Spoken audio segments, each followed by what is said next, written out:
Bengkok ni sampai ke sini ha. Kita dah tengah, kan mak tengok ya, mak dia tengok. Bengkok dia sampai sini. Berapa persen ni? 70. 70.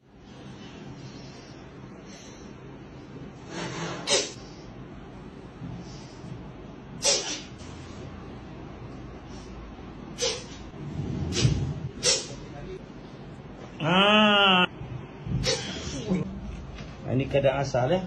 Keadaan asal dia, itu dia. Okey, jadi proses sini esnya. Ada terus sini, cukup situ.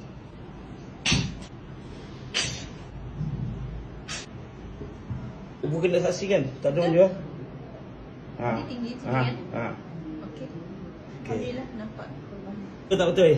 Betul, alhamdulillah. Ha. Nampak dah straight dah. Straight dah daripada S. Daripada S. Syukur alhamdulillah ya. Betul, alhamdulillah. Nampak ni semua tulang. Dah rasa tengok. Okey, alhamdulillah kita dah buat terapi hari ni dekat adik siapa nama? Okey, apa masalah dia? Psoriasis. Okey, macam mana psoriasis tu? 70%. 70% bengkok Rasa Rasa tulang kita tak? Okey, pusing belakang. Okey.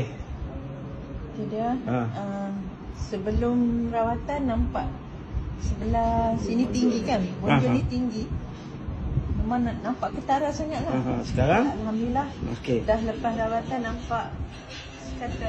Okey, yang tulang belakang lurus tak? Rasa? Tulang belakang pun nampak dah. Straight. Ada tulang Ada tulang. Okey. Asal bengkok S. Asal bengkok. S kan? So sekarang puas hati? Dah. Ayah macam mana? Nampak? Alhamdulillah. Nampak terbukti ya? Kehebatan Allah Ta'ala ya? Alhamdulillah. Okay. Kita merawat hari ni, saya dibantu oleh Sifun Nur sebelah ni ya.